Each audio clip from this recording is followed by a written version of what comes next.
Shalom saudara-saudara, damai sejahtera daripada Allah Bapa yang melampaui akal pikiran manusia. Itu kiranya yang memelihara dan memerintah dalam hati dan pikiran kamu sekalian. Hari ini kita akan membahas firman Tuhan di Minggu tanggal 20 Juni 2021, Minggu 3 setelah Trinitatis. Evangelium diambil dari 2 Korintus pasal 6 ayat 1 sampai 10. Saya akan bacakan untuk saudara-saudara. Paulus dalam pelayanannya. Sebagai teman-teman sekerja, kami menasihatkan kamu supaya kamu jangan membuat menjadi sia-sia kasih karunia Allah yang telah kamu terima.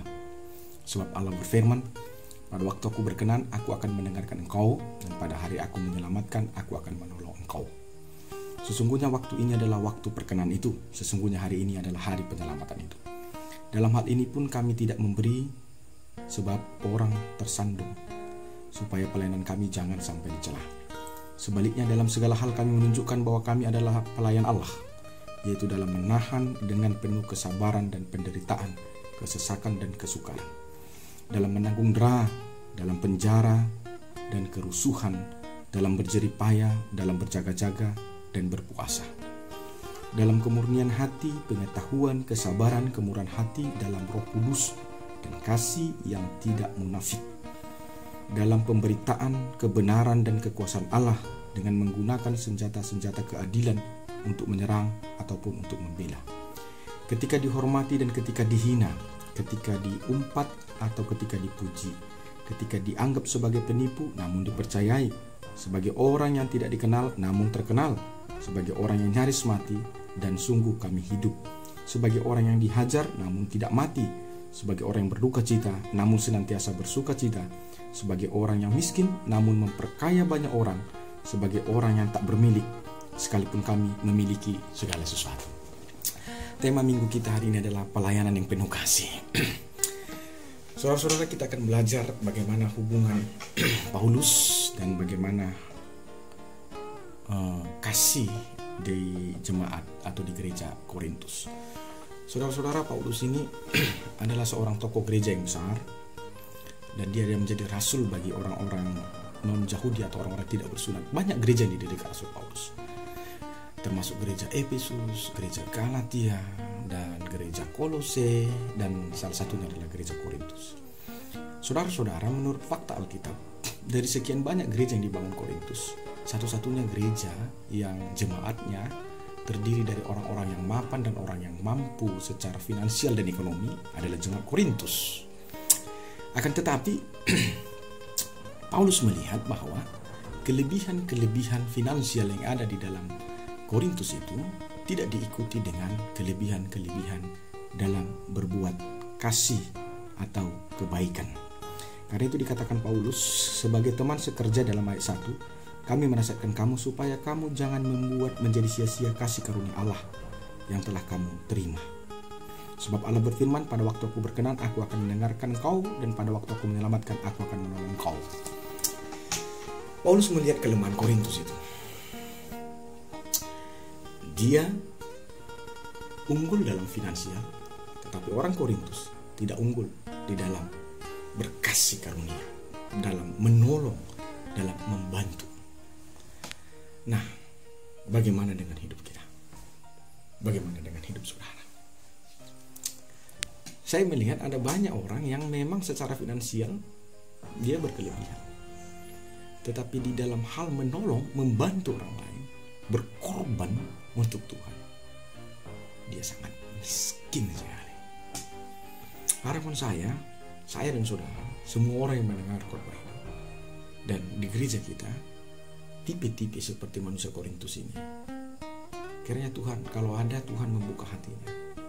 Dan tentu dalam perikop ini Tuhan menginginkan kita, kelebihan-kelebihan finansial kita yang ada pada kita harus kita seimbangkan dengan kelebihan-kelebihan memiliki kasih, kebaikan, dan pengorbanan untuk Tuhan. Rasul Paulus bilang sama orang Korintus begini, hei orang Korintus, pada waktu Tuhan berkenan, maka di sana Tuhan akan mendengarkan. Pada waktu Tuhan hari penyelamatan, maka di sana Tuhan mau menolong. Dan dikatakan, hari inilah hari perkenan itu. Dan hari inilah hari keselamatan itu. Karena kalau sudah lewat hari itu, gak ada lagi gunanya. Sama seperti ini, saudara. Saya katakan sama saudara begini. Waktu engkau hiduplah hari perkenahan itu. Waktu engkau masih hiduplah baru keselamatan itu berguna bagimu. Waktu kau hiduplah, maka segala limper-limper yang kau berikan itu memiliki kontribusi terhadap kehidupanmu kekal di surga besok. Jangan waktu kau sehat, kesehatanmu itu kau kasih pada dunia. Lalu ketika kau udah mokik-mokik, kau cari Tuhan, gak ada gunanya, udah berlalu. Jangan sesuatu yang baik yang masih ada dalammu, yang fresh, yang segar dalam dirimu, kau kasih sama dunia. Lalu ketika kau sudah sakit-sakitan, jalan pun gak bisa, telinga pun mudah nengel, tungkikan, lidahmu pun gak bisa ngomong, baru kau cari-cari firman Tuhan, sudah lewat. Terlambat. Sebelum terlambat, pergunakan kesempatan dengan baik. Orang bijak bilang kesempatan itu gak datang 2 kali. Hari ini ketika engkau menggunakan uangmu untuk menolong orang lain, itu berguna dan diperkenankan Tuhan. Hari ini jika engkau menggunakan kelebihanmu untuk mencerdaskan, membantu, untuk berkorban bagi Kristus, hari ini Allah berkenan dengan itu. Karena setelah engkau mati, tidak ada lagi gunanya. So once again, I say to you, pergunakan waktu dengan baik. Pergunakan kesempatan dengan baik. Jangan sampai terlambat. Agar kita, engkau dan saya, semua orang yang mendengar khotbah ini, jangan menyesal di kemudian hari. Karena itu jangan celit-celit. Karena kalaupun kau celit-celit, pelit-pelit dan kikir-kikir, tau kau mati tinggalnya hartamu itu. Gak ada gunanya. Jangan kalau untuk poya-poya kau gak mau pelit. Untuk menunjukkan kesombonganmu kau gak mau pelit. Tapi untuk bangun gereja kau pelit. Untuk nolong orang miskin kau pelit. Untuk menunjukkan tanggung jawabmu kepada gereja kau pelit. Tapi untuk menunjukkan listrik tebalmu kau gak pelit. Untuk menunjukkan kebayamu yang paling mahal kau gak pelit. Bullshit. Jangan sampai seperti itu. Jangan sampai Allah murka dan marah. Sadarlah saudara-saudara. Sadarlah.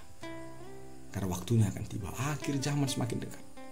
Iblis semakin gila. Lihatlah zaman ini. Moralitas semakin gak ada. Kekurang ajaran ada di mana-mana. Belajarlah dari segala gerak zaman. Nubuatan demi nubuatan akan terjadi. Israel sudah mulai bersatu. Mulai dari Israel dibuang di Babel. Mulai dari Israel dihancurkan Asyur. Dibuang ke Babel, dijajah Persia. Masuk ke Yunani, dijajah Yunani. Masuk di bangsa ke Romawi. Lalu diteruskan lagi oleh Mesir dan diteruskan Liga Arab. Berpuluh tahun dan 400 tahun Israel tidak pernah jadi negara. Tetapi tanggal 14 Mei 1948 Israel telah berdiri dan memproklamirkan dirinya sebagai negara yang berdaulat di tanah Palestina. Tanah Palestina yang diklaim adalah tanah perjanjian itu. Nubuatan itu sudah tergenapi. Ketika mereka terbuang ribuan tahun yang lalu, para nabi sudah berkata, Allah akan memanggil engkau dari perserakanmu dan akan berkumpul.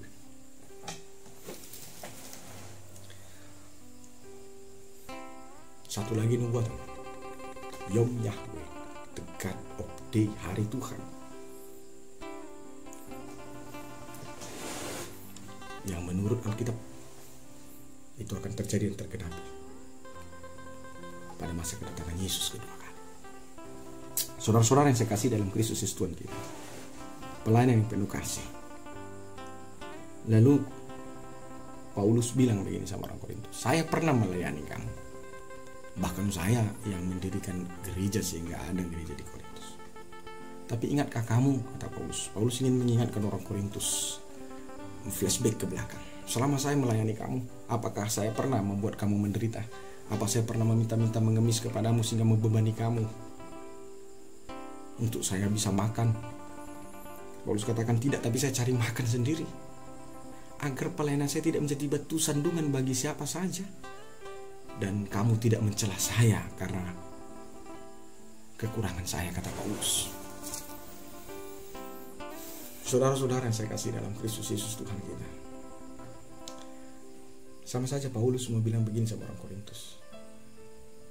Saya heran lihat kalian orang Korintus. Tuntutan kalian tinggi sekali, tapi perbuatan dan perhatian kalian nol. Tapi biarpun demikian, saya tidak pernah bersungut-sungut dengan kalian, kata Rasul Paulus. Bahkan dikatakan Rasul Paulus, ada banyak kesukaran yang kuhadapi karena pelayanan ini, termasuk salah satunya ketika dia melayani di Korintus. Dikatakan di dalam ayat 5, dalam menanggung dera, dalam penjara, menghadapi kerusuhan, berjeripaya, berjaga-jaga dan berpuasa, memurnikan hati, harus sabar, harus bermurah hati dalam Roh Kudus, dan tidak boleh munafik dalam kasih itu. Ada banyak beban, tantangan yang dihadapi Paulus dalam dunia pelayanan, termasuk di dalam melayani gereja Korintus. Bahkan dikatakan lagi di dalam teks ini, dikatakan dalam ayat 7, dalam pemberitaan kebenaran dan kekuasaan Allah dengan menggunakan senjata keadilan untuk menyerang atau untuk membela. Saudara-saudara yang saya kasih dalam Kristus Yesus Tuhan kita, Paulus adalah tipe orang yang berhasil mengubah kesakitan menjadi kasih. Dan itulah pelayanan yang dilakukan Paulus, dan itu yang mau kita tiru. Ketika orang Korintus melakukan yang menyakitkan hati bagi Paulus, tapi dia mengembalikan kasih, perbuatan jahat orang Korintus sebagai kasih kepada orang Korintus. Luar biasa. Bagaimana dengan kita? Korintus berbuat dan bertindak yang menyakiti hati Rasul Paulus. Kritiknya banyak, protesnya banyak.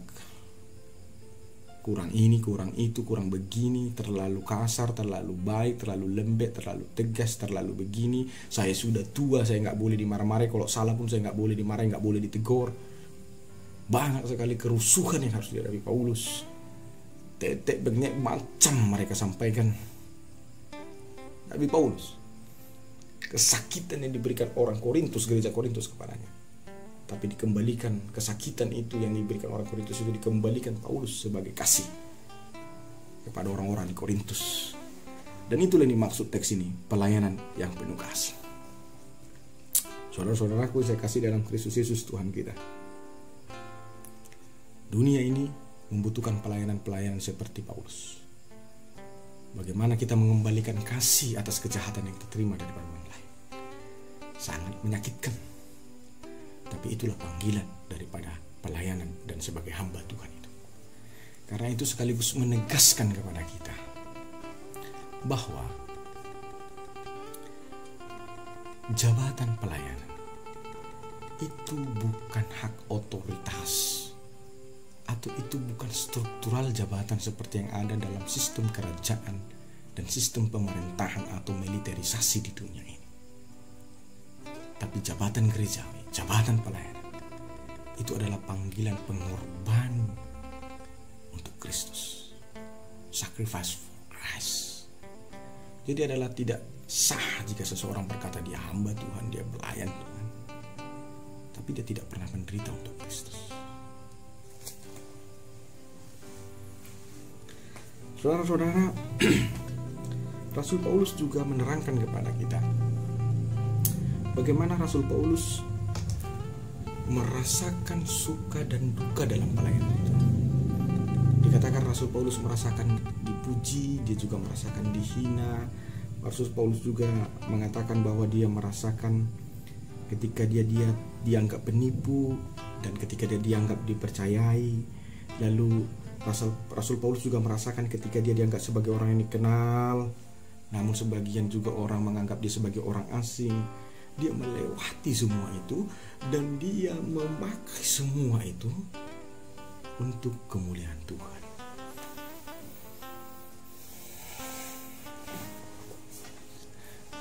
terkhusus dalam dunia pelayanan. Para hamba-hamba Tuhan, para pendeta, para parhalado, pekerja di ladang Tuhan. Siapapun saudara dan bagaimanapun saudara, pasti kita pernah melewati semua seperti dirasakan Rasul Paulus ini. Terkadang khotbah kita dipuji-puji, mantap kali khotbahnya, jago kali. Bentar lagi khotbah kita akan dihina, hanya menebaki, membentaki aja khotbah itu. Sebentar kita nanti dikatakan, dia itu orang yang tegas. Tapi sebentar lagi dibilang, dia itu orang yang kasar. Harusnya kalau udah tua kayak gini aku gak dimarah-marahin dong, biarpun salah. Sebentar kita akan dipercayai, dia itu orang yang jujur, dia gak mau begini. Sebentar lagi kita akan dikatakan, dia langi doa yang dimakan itu nyawa. Paulus merasakan itu. Dan Rasul Paulus terlebih dahulu merasakan itu sebelum kita merasakan itu. Tapi Paulus bilang, semua yang kurasakan itu kuolah dan kupersembahkan menjadi kemuliaan bagi nama Tuhan. Bagaimana dengan pelayanan kita? Bagaimana dengan hidup kita?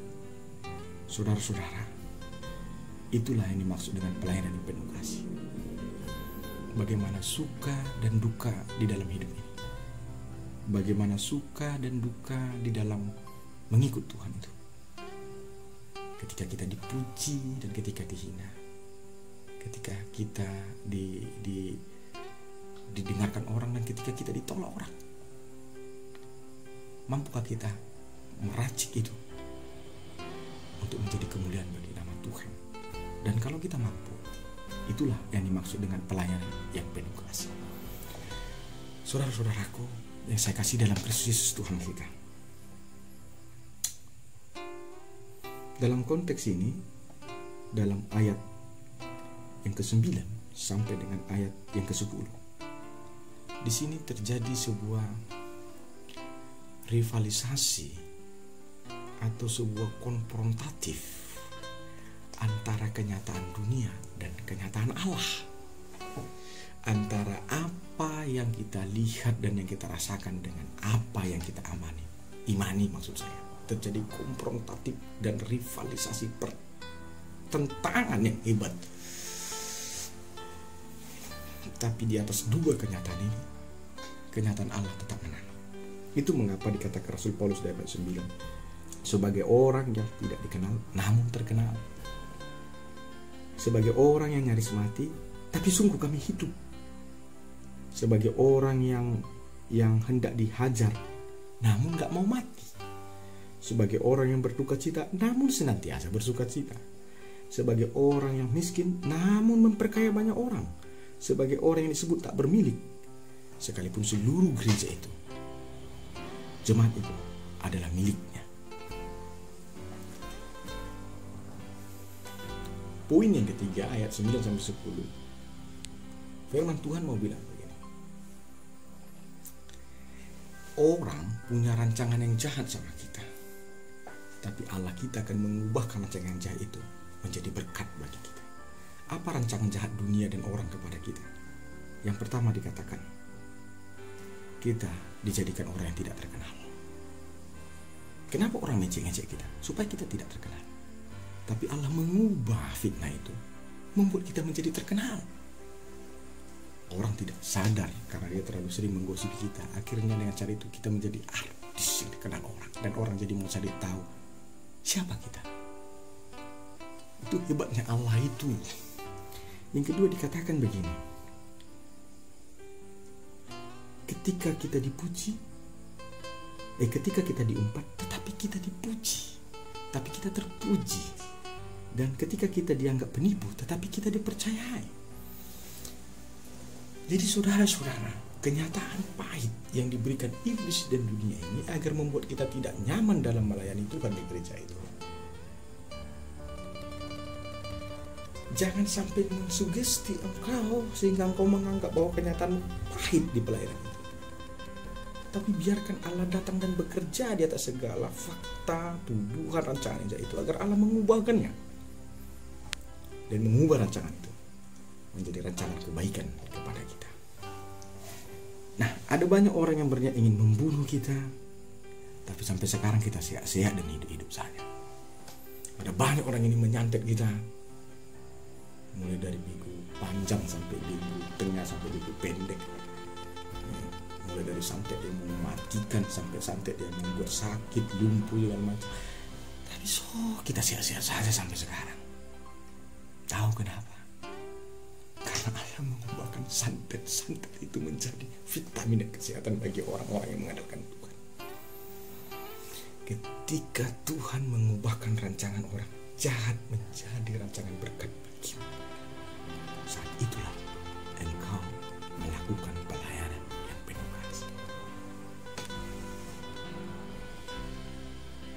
Berbahagialah karena kita punya Allah. Berbahagialah ketika kita punya Tuhan dalam hidup kita. Karena Dia akan bekerja senantiasa dalam hidupku, hidupmu, hidup semua orang yang mendengar ini. Jadi jangan pedulikan rancangan orang yang jahat. Jangan pedulikan tentang kompromi orang yang jahat, tentang engkau apa yang akan mereka lakukan kepadamu. Karena Tuhanmu akan menolongmu dan mengubahkan rancangan orang yang jahat, mereka yang jahat itu menjadi berkat bagimu. Sama seperti Israel di tengah-tengah negara Arab. 5 negara ingin membantainya. Tapi Allah mengubahkan itu menjadi kemenangan Israel dalam perang 6 hari. The Sixth War. Dan sekaligus itu membuat Israel makin disegani dan ditakuti.